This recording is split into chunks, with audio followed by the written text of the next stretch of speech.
जय हिंद दोस्तों। इस लेक्चर वीडियो में हम जानेंगे लीगल टर्मिनोलॉजी, कानूनी शब्दावलियों के बारे में।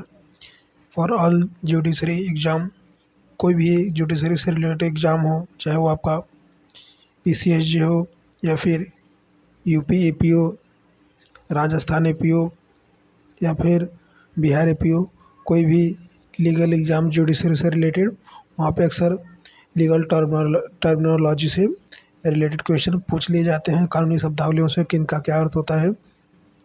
तो आइए बात करते हैं कानूनी शब्दावलियों के बारे में। तो हम स्टार्ट करते हैं आज का अपना वीडियो। तो पहला हमारा है एसेस। एक्सेस का मतलब होता है आगमन या प्रवेश।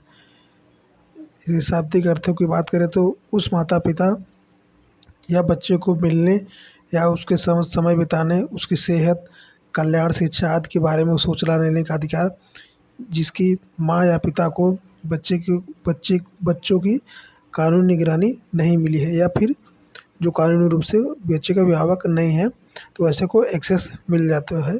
इसका एक्सेस का उत्तर यह होता है कि आगमन या प्रवेश को कैसे एक्सप्लेन होता है। एक्यूज्ड कौन होते हैं? एक्यूज्ड का क्या मतलब होता है? एक्यूज्ड मतलब होता है अभियुक्त या मुजरिम। इसके शाब्दिक अर्थों की बात करें तो वह इंसान जिस पर अपराध का दोष लगाया गया हो, जिस पर अपराध के लिए मुकदमा चले, उसको एक्यूज्ड कहते हैं। यह हो गया हिंदी अर्थ। इसका अंग्रेजी में शब्द हो गया एक्यूज्ड। इसका शाब्दिक अर्थ हो गया अभियुक्त या मुलजिम। इसका जो है अर्थ तो वह इंसान जिस पर दोष लगाया गया हो। नेक्स्ट बात करें एक्विटल। एक्विटल मतलब रिहाई या दोष मुक्ति। इसका अर्थ होगा अदालत का फैसला, व्यक्ति अपराध के लिए दोषी नहीं है या निर्दोष है, तो उसको एक्विटल माना जाएगा। अगला है एक्ट। एक्ट का हिंदी अर्थ होता है कानून का या अधिनियम। इसके अर्थों की बात की जाए, व्याख्या की, तो एक पत्र या बिल जो कानून बनाने की प्रक्रिया को पूरा करके एक कानून बन जाता है, उसको एक्ट कहते हैं। नेक्स्ट है एक्शन। एक्शन की बात करें तो एक्शन का मतलब होता है कार्यवाही। कानूनी कार्यवाही या मुकदमा जो एक व्यक्ति या दल दूसरे व्यक्ति या दल के खिलाफ करता है, उसको एक्शन बोला जाता है। जब कोई विवाद हो या कोई मामला हो, अगर उसके खिलाफ कोई एक्शन लिया जाए या फिर कोई कार्यवाही हो, तो उसको कार्यवाही करते हैं। कोई मुकदमा जैसे दायर हो रहा है तो उसको एक्शन के नाम से जाना जाएगा। अगला है एक्टस रेयस, मतलब कि दूराचार। अब इसके दूराचार से लगभग तो सभी वाकिफ होगा। आपराधिक कार्य, भूल के लिए लातीनी भाषा का शब्द। आपराधिक कार्य या भूल, अगर अपराधी के मन के साथ यह साबित हो जाए कि वो आपराधिक दायित्व है और जिम्मेदारी बन जाता है, तो इसको दुराचार माना जाता है। एडजर्नमेंट। एडजर्नमेंट का अर्थ होता है स्थगित करना। यह अधिकतर शब्द कोर्ट में इस्तेमाल होते हैं। इसके अर्थों की बात करें तो अदालत न्यायालय की कार्यवाही के कुछ समय के लिए जब रोक देती है, तो इसको एडजर्नमेंट कहा जाता है। एडॉप्शन। एडॉप्शन मतलब गोद लेना। वह कानूनी प्रक्रिया जिसमें बच्चे और उसके माँ को बीच गोद लेने के और सारे कानूनी बंधन और अधिकार खत्म कर दिए जाते हैं, और बच्चे एवं उसको गोद लेने वाले माँ बाप के बीच नए कानूनी अधिकार बना दिए जाते हैं, तो इसको एडॉप्शन कहते हैं। अधिकार मिल जाता है। एफिडेविट मतलब हलफनामा या शपथ पत्र। हलफनामा उर्दू शब्द है, शपथ पत्र हिंदी शब्द है। इसके व्याख्या की बात करें, अर्थों की बात करें तो तथ्यों का लिखित बयान। शपथ जो एक इंसान अपने सत्यता की पुष्टि के रूप में उस इंसान शपथ या शपथ अधिकारी आयुक्त के आगे देता है जिसे उस शपथ की कानून लेने का अधिकार मिला हो, तो उसको एफिडेविट कहते हैं। ये एफिडेविट का अर्थ हुआ। अब नेक्स्ट है हमारा एफिडेविट ऑफ सर्विस। दस्तावेजों की तामील करने या हलफनामा या शपथ पत्र। ऐसा सेवा प्रमाण पत्र भी कहा जाता है जो इंसान द्वारा महत्वपूर्ण है और जो सफलतापूर्वक उन दस्तावेजों को तामील करने के बाद वह न्यायालय में जमा करवाता है, उसको एफिडेविट ऑफ सर्विस कहते हैं। अफर्मेशन मतलब कथन की स्वीकृति, सच्चाई बताने के लिए की गई जाने वाली पवित्र घोषणा को अफर्मेशन कहते हैं। जो यह अधिकतर जजमेंट के टाइम होता है, जब कोर्ट से डिक्री लिया जाता है तो वहाँ पे अफर्मेशन का अत्यधिक प्रयोग होता है निर्णय लेने या देने के पक्ष में समय। अगला है अल्टरनेटिव डिस्प्यूट रिसोल्यूशन। इसके अर्थों की बात करें तो न्यायालय बिना विवाद के समाधान करने का विकल्प, अदालत से बाहर झगड़ा खत्म करने का कोई भी तरीका जिसमें सौदेबाजी, समझौता, बीच बचाव या पंचों का फैसला आ जाए तो उसको अल्टरनेटिव डिस्प्यूट रेसोल्यूशन कहते हैं। आर्बिट्रेशन का शाब्दिक अर्थों की बात करें तो पंचों का फैसला वह कार्यवाही जिसमें झगड़ा एक तीसरे निर्लिप्त पक्ष द्वारा निपटाया जाता है तो उसको आर्बिट्रेशन कहते हैं। अब अगला है हमारा कोलैबोरेटिव फैमिली लॉ, मतलब उसका अर्थ है सहयोगपूर्ण परिवार कानून।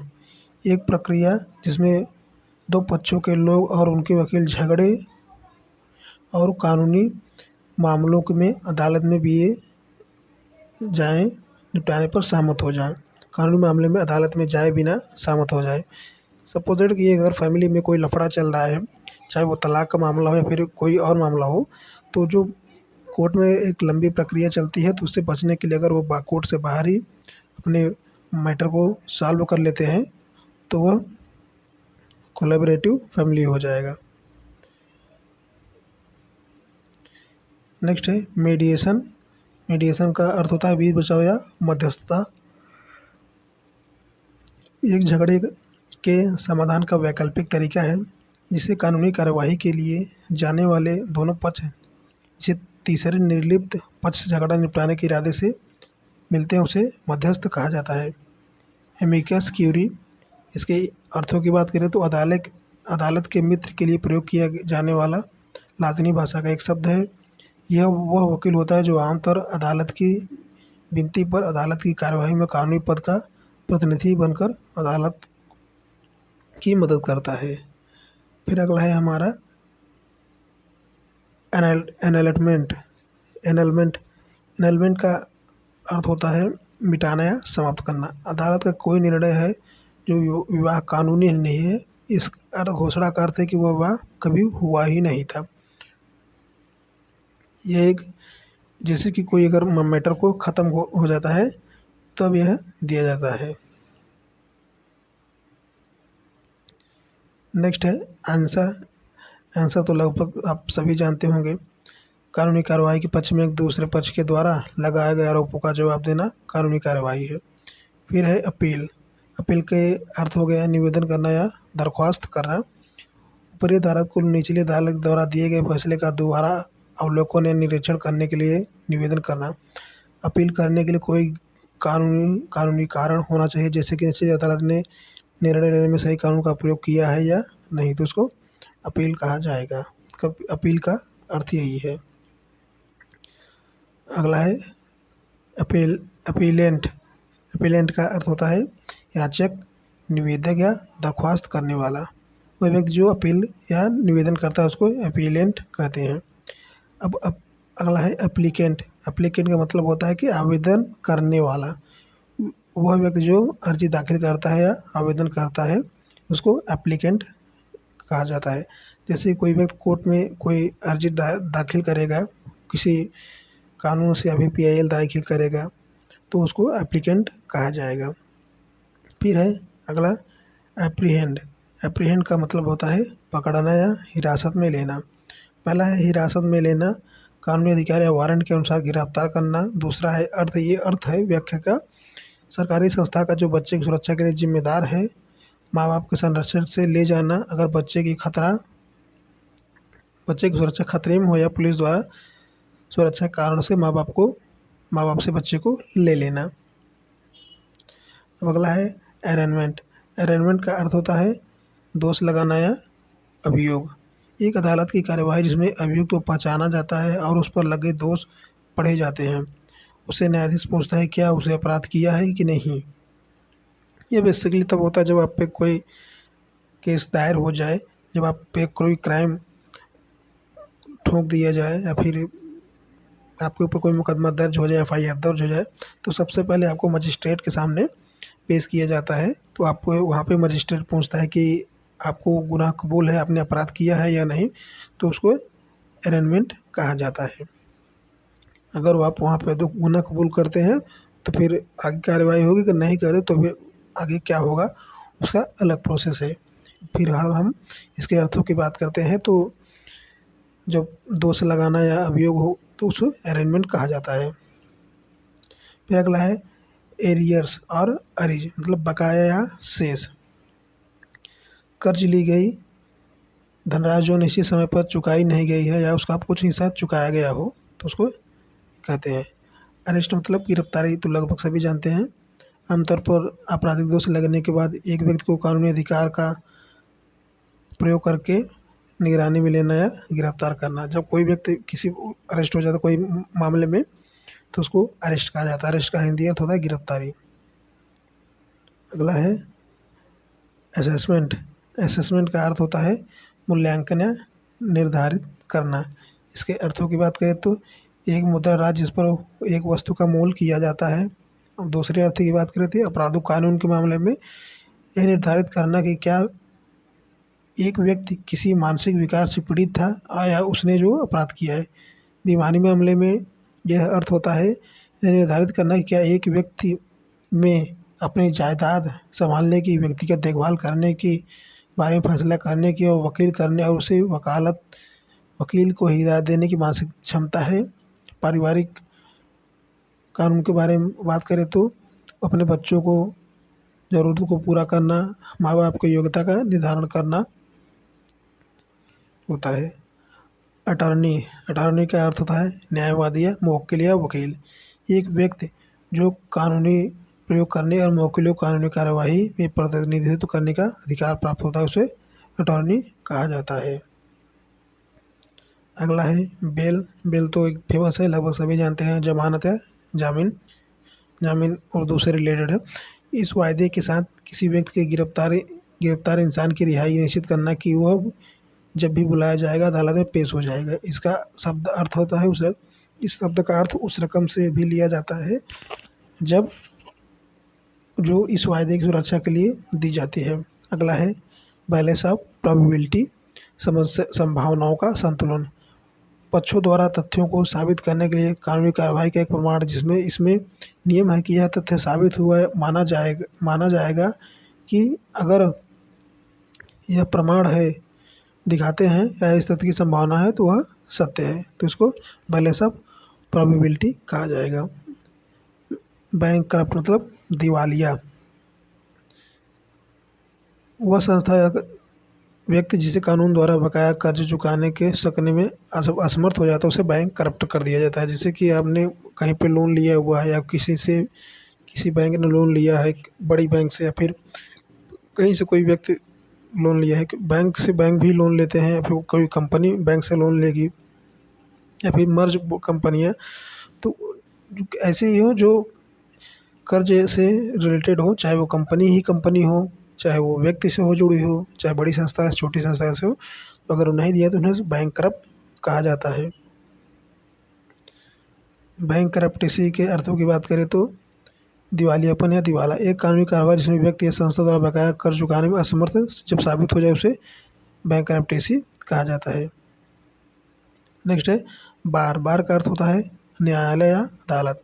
वह विभाजन जो न्यायालय में न्यायाधीश और वकील को बैठने की जगह को कहते हैं। आम लोगों बैठने की जगह अलग से करना है और वकील समुदाय।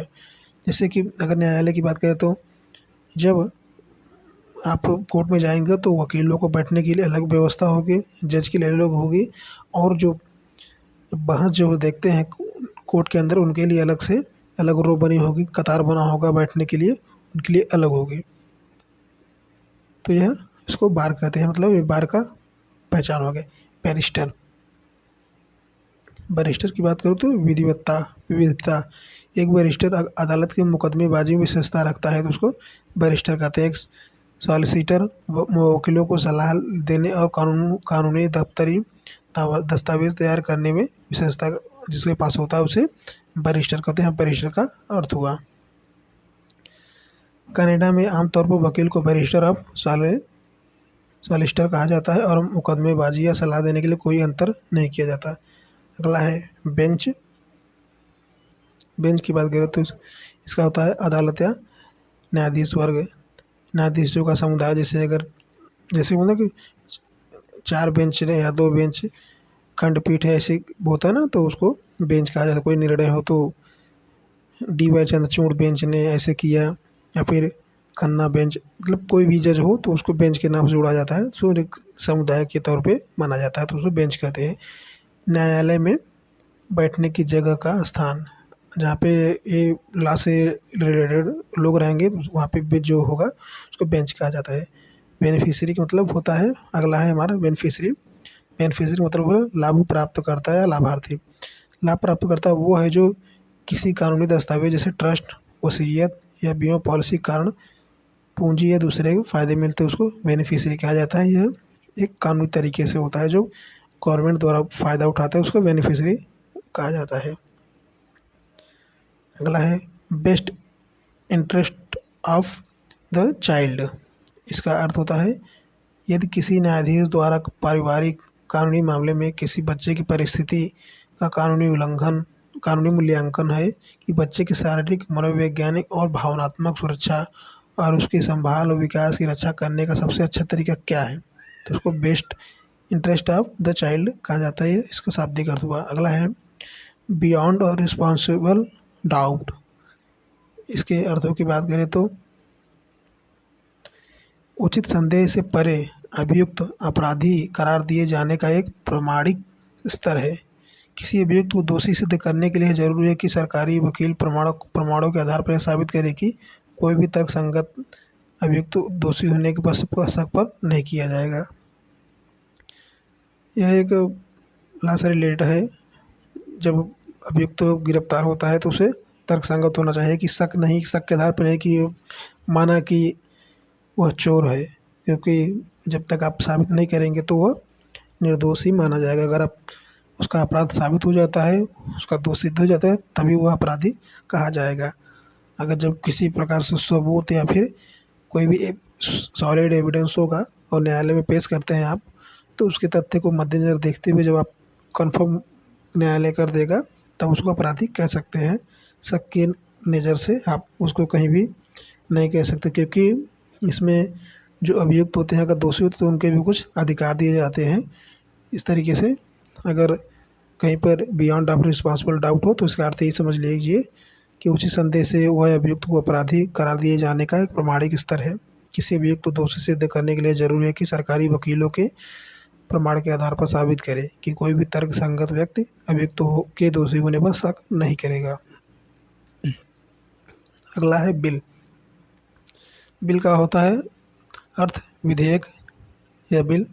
यह एक प्रस्तावित कानून या उसका हिस्सा होता है जो कनाडा के विधानमंडल के सामने मंजूरी रखने के लिए रखा जाता है। सीनेट में उसके रॉयल अनुमति मिलती है और संसद में कानून बन जाता है। सेम टू सेम हमारे भारत में भी है। अगर कोई विधेयक होता है तो उसको दिखा जाता है, उसको पेश किया जाता है, फिर उसको न्यायपालिका कानूनी प्रक्रिया में बदलती है, उसको क्रियान्वयन करती है। अगला है बाइंडिंग। बाइंडिंग होता है बाध्यता या दायित्व। कोई कानूनी या संविधानात्मक पाबंदी लगाना उसको बाइंडिंग कहा जाता है। अगला बात करें तो बॉन्ड। बॉन्ड का अर्थ होता है अनुबंध।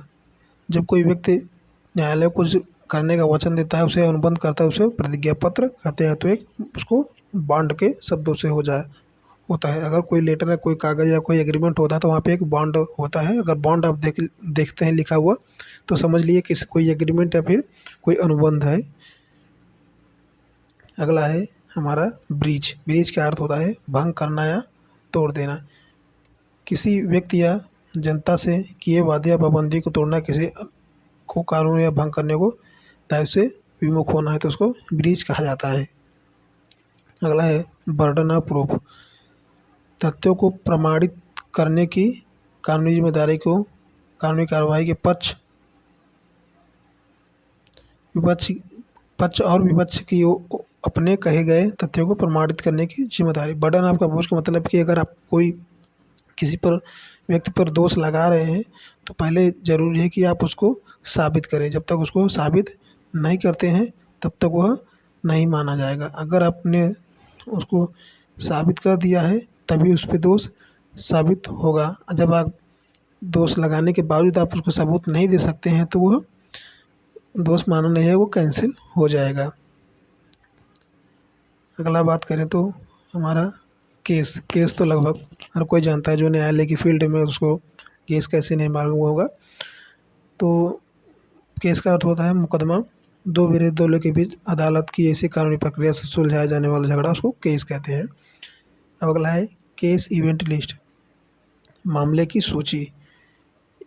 यह किसी निश्चित दिन अदालत द्वारा सुने जाने वाले मामले की एक सूची या अनुसूची होती है, जिसे डॉकेट भी कहा जाता है। अगर कहीं पर आप डॉकेट लिखा हुआ देख रहे हैं या फिर केस आप इवेंट लिस्ट देख रहे हैं तो आप समझिए कि कोई किसी मामले की सूची है। केस लॉ, अगला है हमारा केस लॉ। केस लॉ का शाब्दिक अर्थ है निर्णय विधि। इसके अर्थों की बात करें तो जब उच्च न्यायालय के न्यायाधीश अपने निर्णय को किसी निर्णय के विधि के आधार पर देते हैं, वह निर्णय विधि की सभी स्तर न्यायालयों के लिए कानून बन जाता है। अगला है केस मैनेजमेंट, मामला प्रबंधन। इसके अर्थों की बात करें तो यह हुआ कानूनी प्रक्रिया जिसे किसी कानूनी मामले में सभी पक्ष मिलकर यह निर्धारित करते हैं कि उस मामले को न्यायालय में कैसे आगे बढ़ाया जाए। अगला है हमारा नेक्स्ट कॉज ऑफ एक्शन, कार्यवाही का कारण। तथ्यों का संग्रह जिसके आधार पर एक व्यक्ति दूसरे व्यक्ति के विरुद्ध कानूनी कार्यवाही कर सकता है और न्यायालय को राहत से या मुआवजा प्राप्त कर सकता है, उसको कॉज ऑफ एक्शन कहा जाता है। अगला है हमारा नेक्स्ट केवाइट। केवाइट के अर्थ होता है चेतावनी। यह एक लातीनी भाषा का शब्द है जिसका अर्थ होता है सावधान हो जाओ। यह कानूनी दस्तावेज द्वारा दी गई एक रस्म की चेतावनी है। नेक्स्ट है हमारा सर्टिफिकेट। ये तो लगभग सभी जानते हैं, प्रमाण पत्र। यह एक लिखित दस्तावेज है जो सरकारी तौर पर किसी तथ्य को सत्यापित करता है। सर्टिफाई मतलब कॉपी, किसी प्रति को प्रमाणित करना। एक फोटोकॉपी का या दस्तावेज जिसकी शासकीय अधिकारी एक असली दस्तावेज की सही और संपूर्ण प्रति दस्तावेज की नकल के रूप में प्रमाणित करता है, उस पर अपना हस्ताक्षर करता है, उसको सर्टिफाई और कॉपी कहा जाता है। नेक्स्ट है चार्टर। चार्टर का अर्थ होगा अधिकार पत्र या राजपत्र। इसके अर्थों की बात करें तो Canadian charter of rights and freedom को आमतौर पर चार्टर के नाम से ही जाना जाता है। यह कनाडा के संविधान का हिस्सा है और कनाडा में रहने वाले लोगों को कुछ मूल अधिकार है और आज़ादी है, जैसे बोलने की स्वतंत्रता, धर्म की स्वतंत्रता, जीवन की स्वतंत्रता और व्यक्तिगत स्वतंत्रता। सेम हमारे प्यारे भारत में भी वही चीज़ें हैं, हर चीज़ की स्वतंत्रता है, लेकिन सामाजिक बंधन में रहते हुए। यदि आप कानून हाथ में लेते हैं तो आपको कानून का उल्लंघन माना जाएगा, दोषी माना जा सकता है। नेक्स्ट है हमारा चाइल्ड। चाइल्ड मतलब बच्चा।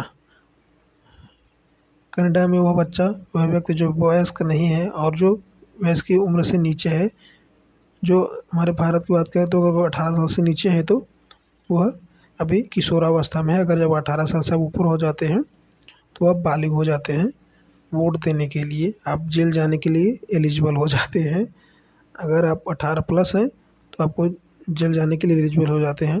अगर आप उससे कम हैं तो आपको किशोर सुधार जेल में भेजा जाता है, आपको मेन जेल में नहीं भेजा जाता। अगर आप 18 प्लस है तो आपको मेन वाले जेल में भेजा जाता है। जिस प्रकार से आपका अपराध होगा उस प्रकार से आपको उतनी कड़ी कार्रवाई होगी आपके खिलाफ और उतना कड़ा सजा होगा, ऐसे ही जेल में आपको यातनाएं मिलेंगी। अगला है चाइल्ड एडॉप्शन। चाइल्ड एडॉप्शन का अर्थ होता है बच्चे का अपहरण करना।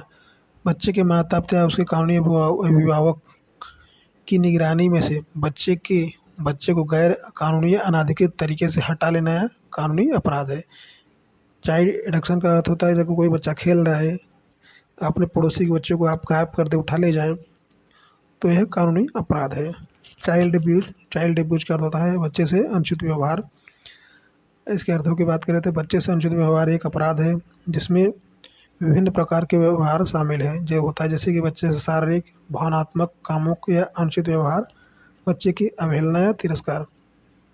चाइल्ड एब्यूज में यह भी आएगा, आप किसी बच्चे से बदतमीजी कर रहे हैं, उसे कामुक, अनुचित या कोई भी गलत चीज़ें, अश्लील वीडियो या किसी भी ऐसी तरह तरीके से एक्टिविटी करते हैं जिससे बच्चे पर शारीरिक, मानसिक या किसी भी प्रकार का इफेक्ट पड़े, उसको चाइल्ड एब्यूज के तहत कानून का उल्लंघन माना जा सकता है। नेक्स्ट है child in need of protection. वह बच्चा जो अपने माता पिता अभिभावकों के पास सुरक्षित है नहीं है। बच्चे को नुकसान बचाने के लिए, उसके पारिवारिक अखंडता को प्रोत्साहन देने के लिए और उनके संपूर्ण हितों की रक्षा के लिए उठाए गए कदम ऐसे बच्चों की सुरक्षा के लिए, न्याय, बाल कल्याण के लिए जिम्मेदारी सरकारी संस्थाओं को उचित आदेश देती है। तो यह हमारा आज का लीगल टर्मिनोलॉजी समाप्त होती है।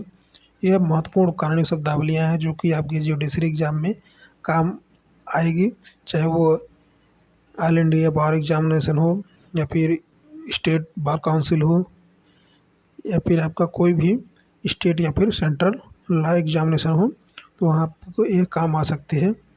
तो आशा करते हैं आपको जानकारी अच्छी लगी होगी। तो वीडियो को लाइक करें, चैनल को सब्सक्राइब कर लें अगर आप चैनल पर नए हैं तो। नेक्स्ट वीडियो में कुछ अलग टॉपिक पे बात करेंगे। मिलते हैं नेक्स्ट वीडियो में। जय हिंद, जय भारत।